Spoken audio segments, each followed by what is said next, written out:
Hey guys, it's Balloon, your Dota 2 coach here. So today I'll be running you through what pro offlaners are doing that you're not doing. Alright, I'll be using Parivision's offlaner, Triple S, who I believe is an extremely strong offlaner. And you see that in every game he's able to contribute to like 80 to 90% of his team kills. In this game, he has like 26 of 28 kills from his team. And I'll be showing you what he's doing, as well as in the other games where he plays Slardar, the game plan that he's following that you can also learn as well. Alright? So I've covered this idea a lot in my channel before, where an offlaner you're expected to break the tower by level 6 to 7, ideally with the help of your partner, right? Your supports, try and call help over. So here they're already trying to push the tower down. You can see Rubik tried to zap the wave down and you're going to try and push the tower. And he spots a cleanup kill, right? Dying Hero's TP kill. So he's just going to come over and get some free kills. So let's speed this up a bit and see, pick up some free kills. Alright, now that he picks up free kills, immediately he's going to go back top again to focus on his game plan, which is to break the safe lane tower. Remember guys, as an offlaner, even the Rubik is coming back again to break the offlane tower.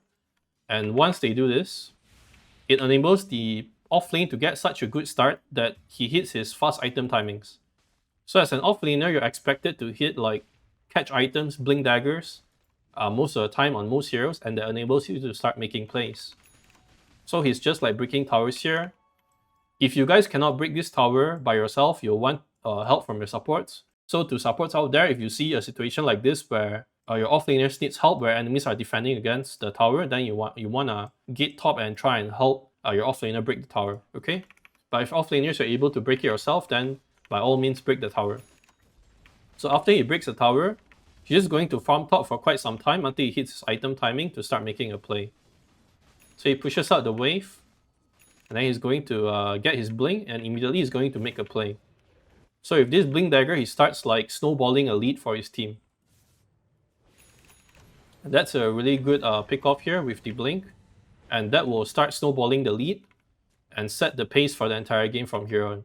So after a kill, immediately he's back to top, ensuring that the lane gets pushed out, and he needs to stop the post one from farming. Right? He needs to make sure that this Luna doesn't have space to farm the top side. While he's doing all of this, he's creating a lot of space for Satanic, the post 1 player, and in every game you'll see the same thing where they're doing, which is the offlaner breaks the tower, safe laner gets free farm, and the supports will either play mid or play to offlane and control the areas. Okay? So he pushes, and then controls the area, and you see that he's not literally running around the map doing random stuff, he's still farming, but he's making plays here and there while he's farming. This is how you ensure that you don't fall off and you keep skilling. Also remember to do pulls whenever you can so that you deny farm from the enemy cores and also to make them be put in much more dangerous spots. Hey gamers, it's your coach Balloon here. Are you feeling hard stuck in your rank? Or played Dota for years and can't improve? I've got the solution for you. I created the Dota 2 Ultimate Bootcamp to help you finally improve.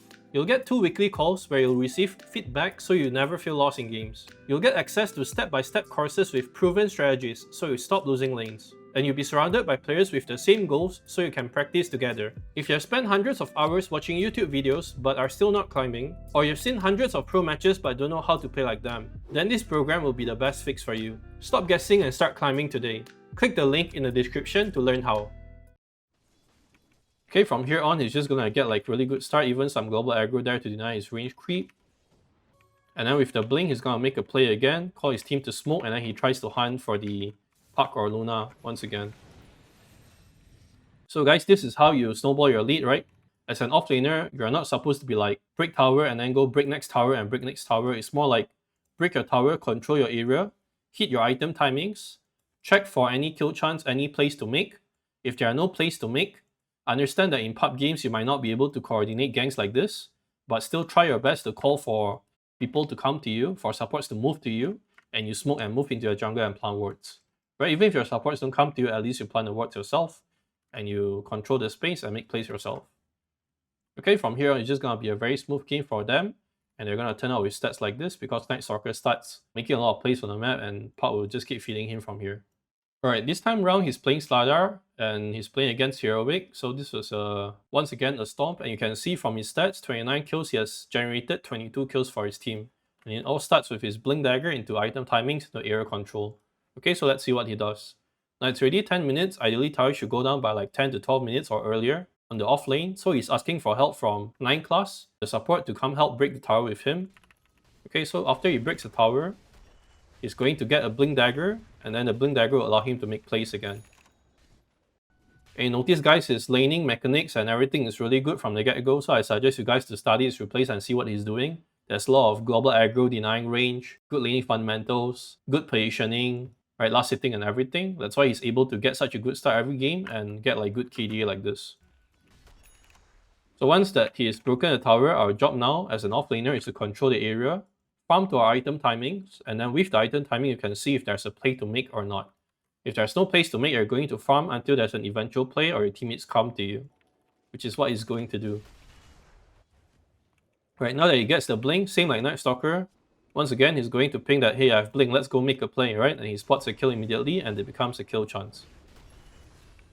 So from there on, he's going to farm, make a play, farm, gather information, control the area, get information, and then with the Blink Dagger and teammates is going to start making plays. Once again, guys, if you're playing in pubs, this Blink Dagger, you might not be as active as this where you control areas and farm more because your teammates might not be positioned like this already. You could also call your teammates to do something like this, then you have to follow them. Alright, push the lane out and then make a play. If your teammates do not want to make plays, then you're just going to control your space and try to wait until a play is possible. So from here, after a gank, see a play becomes air control into play into air control again. So air control into play, into air control, into play again. So essentially he's just like abusing these small openings to push his lead further, and he's still going to pull camps, of course, to deny farm from the post 1 and to get the farm closer to him, to get the creep wave closer to him. You see, guys, it's not like just running around the map trying to do everything. He's like making a play and still skilling, right? But most of you, most likely you're like Blink Dagger and running around the map the entire game and stop skilling like this. But what he does is he farms, he gets a pick off, he farms again, he gets a pick off and farm again. So this is how you ensure you keep skilling as an offlaner. So these small leads have created so much space for him that created so much space for his team that he's drawing so much attention and creating so much vision, so that the post 1 Satanic can farm the same way again. See, guys, it's the exact same pattern. Earlier Satanic was farming down here, offlaner moves out and fight like this, makes a gang like this. This time round, Satanic farms down here again, offlaner moves out like this, makes a gang like this, then he goes back to his space. Same thing every game. This is exactly what I teach my students as well, and it's a proven process to work. Okay?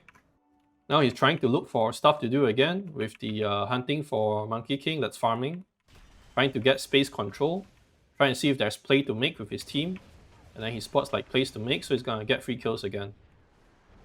Also, it's really good that Invoker bot travels so that he can react to the pace of his Slardar playing. So just like that, plays and he's going to control space again. So he's like farm, farm, farm, make a play, and then go farm again, make another play, and then go farm again, make another play. And you just rinse and repeat that as you get a bigger lead over time to get ahead of your opponents. Alright, this time he's playing Slardar again, and he's playing against Mouse in PGL Wallachia. And you can see his stat, 6-1-12 out of 32 team kills, and same thing, 10 to 11 minutes to 12 minutes or before. His teammates will always come over to break the tower. He'll always push the wave in, call for help, and this tower will go down, right? And off the laning phase, he always has really good fundamentals to come out ahead of the lane. No random feats, right? Good kills, good assists. Or even if he doesn't have kill or assist, he can still come out ahead like this and hit item timings. So here he's just going to farm and he's going to play for Blink Dagger. You see in all his games, his Blink Dagger is always about 10 to 12 minutes. In all the games that I've shown you so far, Blink Dagger always comes around 10 to 12 minutes. And with this fast timing, he makes like 1 or 2 plays here, 1 or 2 plays here, 1 or 2 plays here, while he keeps killing and farming in between the plays. So it's not just running around the map and not feeding randomly, frontlining and dying, right? He's just picking off heroes one by one as he's keeping up with skilling. So there's the exact TP again. The same thing, smoke, make a play, textbook gameplay, and then from a kill becomes more kill. They also know that Sand King is stacking, so they're gonna hunt him for a bit. Alright, and this Blink Dagger leads to more. Fights lead to more. Since he's quite caught up in the situations here, he has no time to return to top, right? Because fights keep breaking out in a chain sequence of events. So someone has to go back top to keep the lane pushed out. And mainly this will be from the post 1. So Satanic will start going up to push out the lane that Slardar has given up.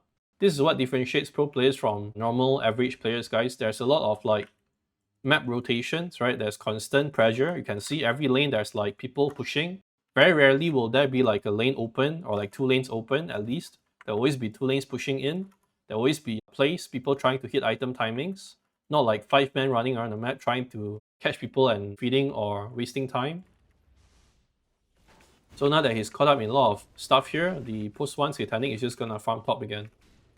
But still, it comes back to the same concept that I've told you guys about, whereby he wins lane, or rather, plays the lane, gets supports over, breaks the tower, controls the space, pulls the camp, play for some farm, gets his item timing, calls for a smoke, makes a play, goes back to farm again, wait for next play, go again, and anytime like the lane opens up, he's going to return, or if one of his core teammates happen to take over the lane, then now he is going to play elsewhere instead.